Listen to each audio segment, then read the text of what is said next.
So, I want to bring you guys to 32-year-old Jason Nightingale, who went on a killing spree, random killing spree, last night on the south side of Chicago all the way to Evanston up north. He killed 3, wounded 5. One of the wounded and in critical condition is a young girl, 15 years old.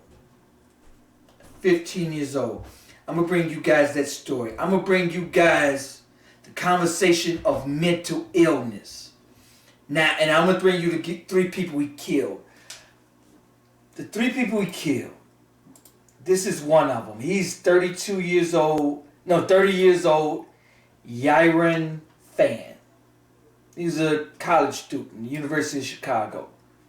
Life is taken randomly for no reason. I want to bring you guys to 20-year-old Anthony Faulkner, 20 years old. He was killed, and this is where it happened at. He was killed on the 9300 block of South Halsted, right here. This young man, 20 years old, shot, killed right over here, minding his business. Yaron Fan was killed right over here, where he killed Yaron Fan over here, and he also killed Aisha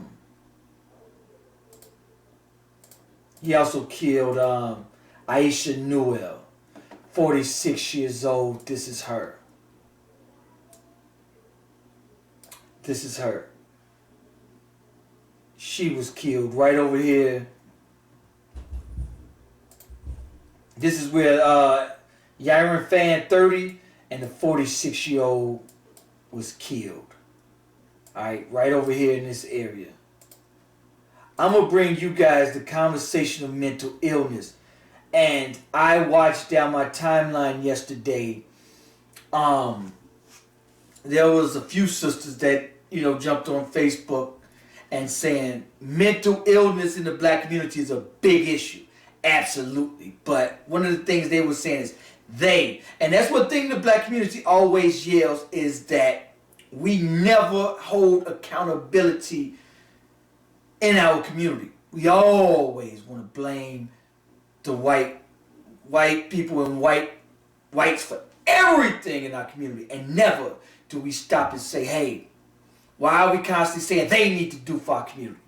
When do we stop and say, hey, we need to do for our community? If it's something that needs to be done, we need to do it, and do it now. We need to stop waiting on somebody else outside of our community to come save us. We've proved time after time nobody's coming to save us. And in my opinion, nobody should. If you can't get up off your feet and help yourself, why am I going to help you?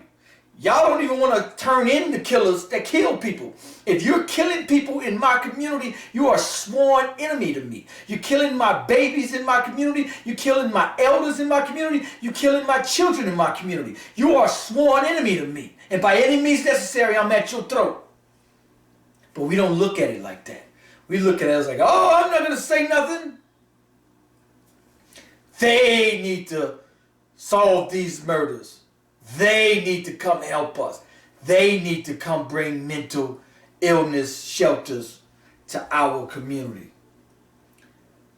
His Facebook post was post full of guns, talking about what he's going to do, when he's going to do it, how he's going to do it. I'm going to bring you guys one of those videos. They've taken down one of them. Facebook has, and I don't know why. Hey, fuck it, I'm gonna just blow up the whole community. Y'all can start the fuck over here. Homies, all y'all bitch ass niggas.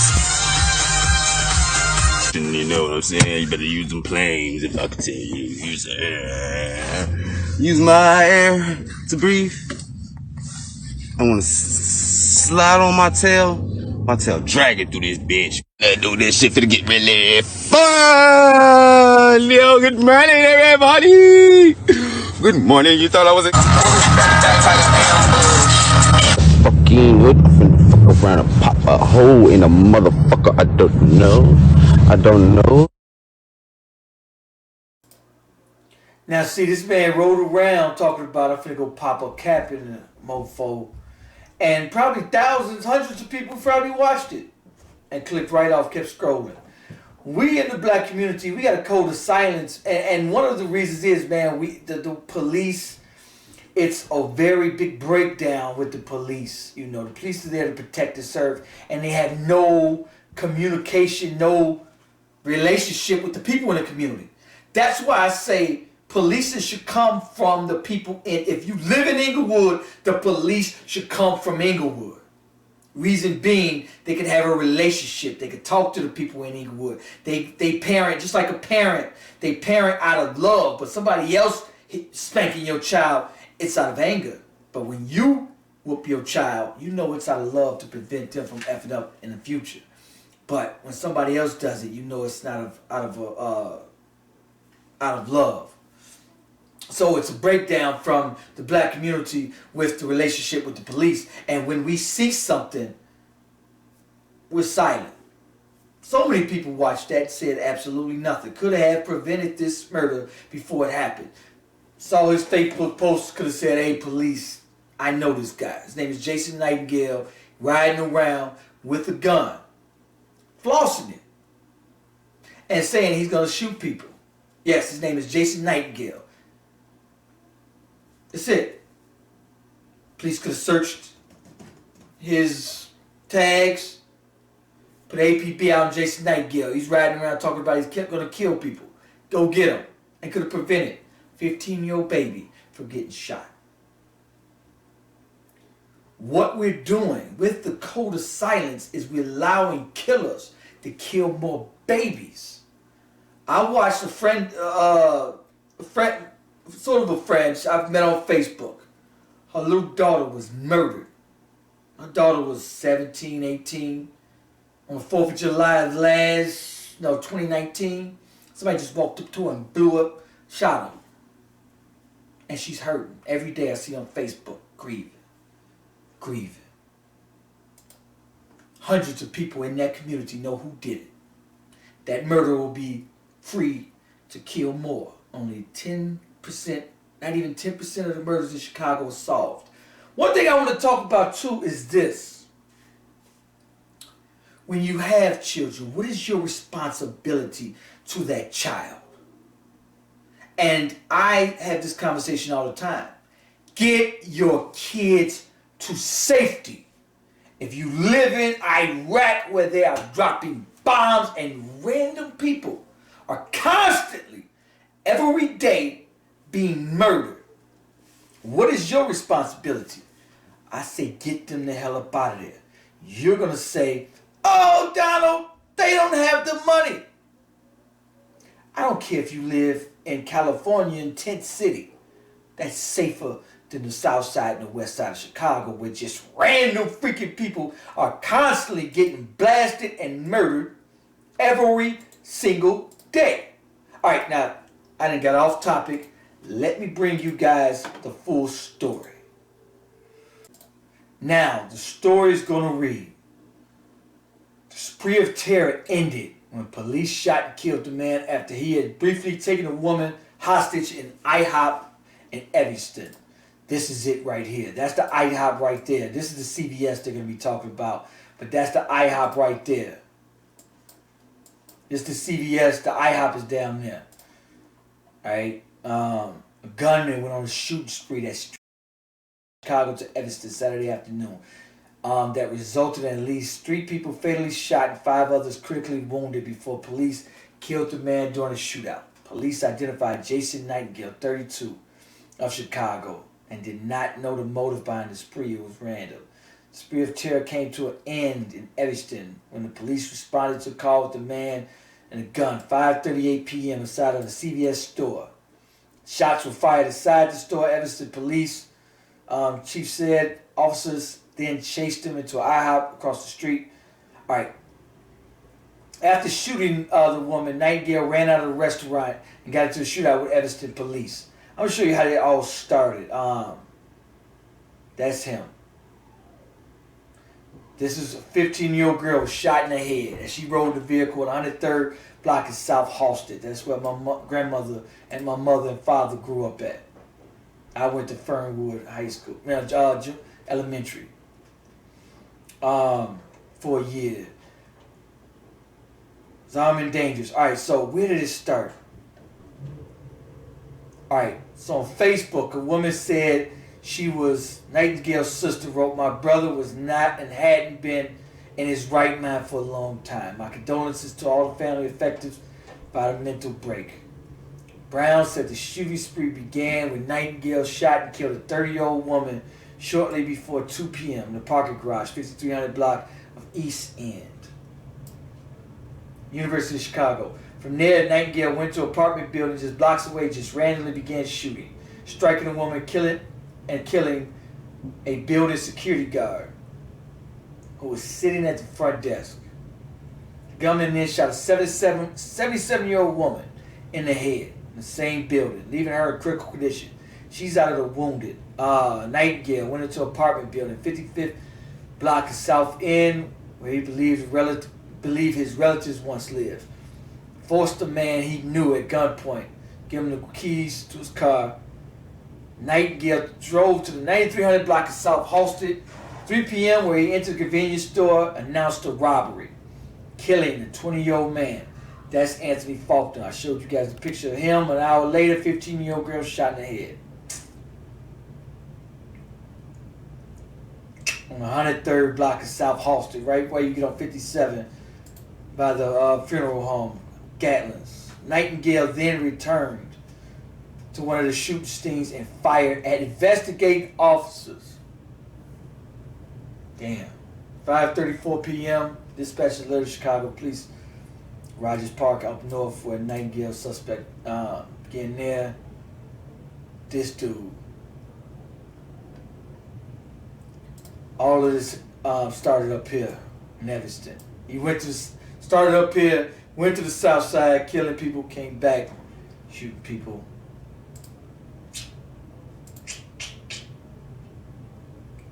Sad tragedy.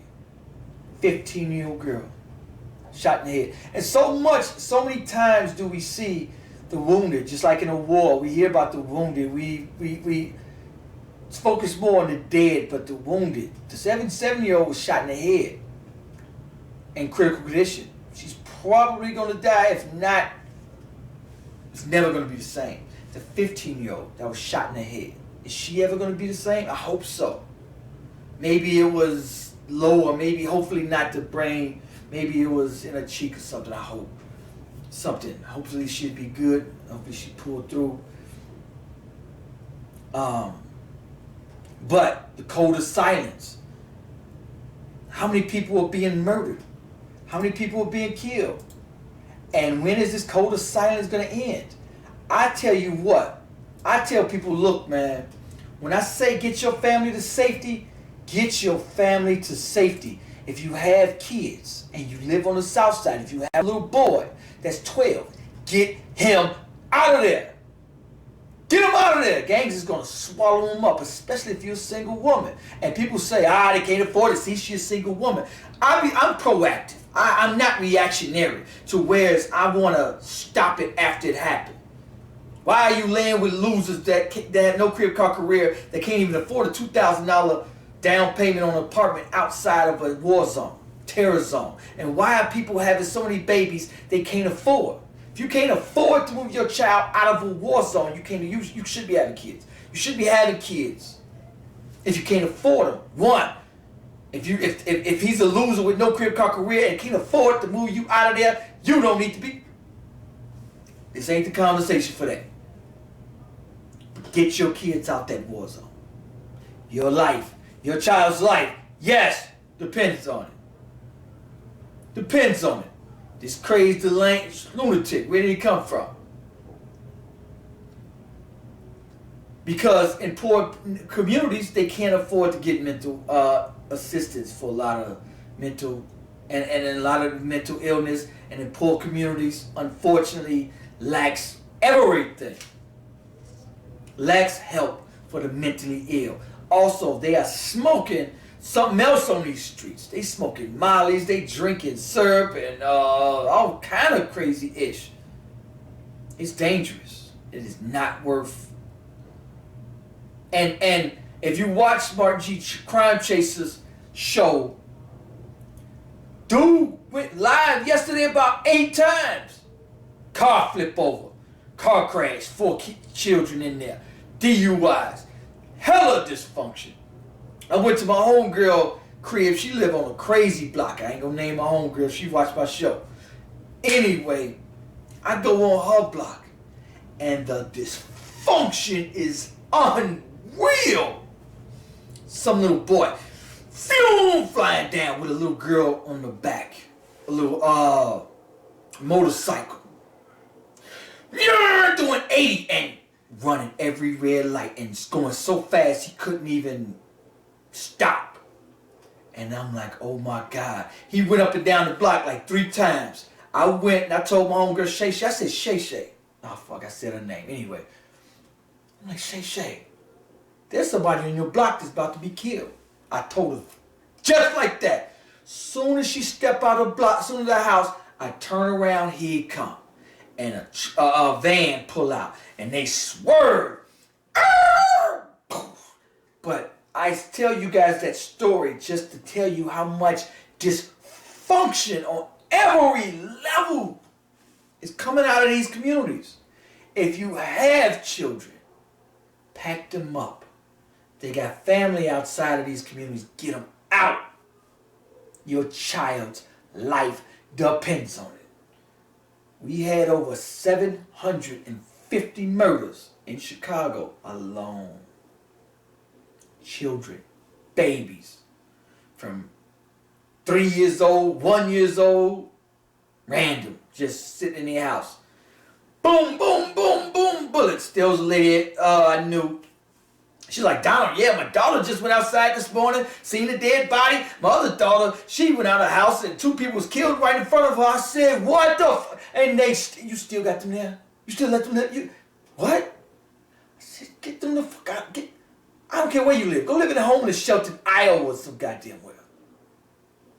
Anywhere but where they wake up and see dead bodies on the streets. What do you think? Oh, the PTSD is, and that's normal. That's a normal day. That wasn't nothing to her. I showed a video. Martin G. Johnson went out there and I got it on my Facebook page. I got it on my YouTube channel. And where's a dead body right where kids were walking to school. Martin G. Johnson was out there filming the dead body. And I got the picture of the dead body from the kids that were walking to school that morning. It's on my YouTube channel. I should show you guys. Let me go to YouTube. It's one of my featured videos. Hold on. I'm going to show y'all. What? Hold on. Where is that? It's one of my featured videos. Anyway, I'll pull it up, share it again. Anyway, random shooting, killing, Southside again. Then he went up north. I wouldn't raise my dog in some of these communities. I don't have a dog, but if I had one, I wouldn't raise him in these communities. Anyway, pack up, man. Go. Get out of there. Anyway, make sure you guys like, subscribe. Let me know what you think about this video. Peace.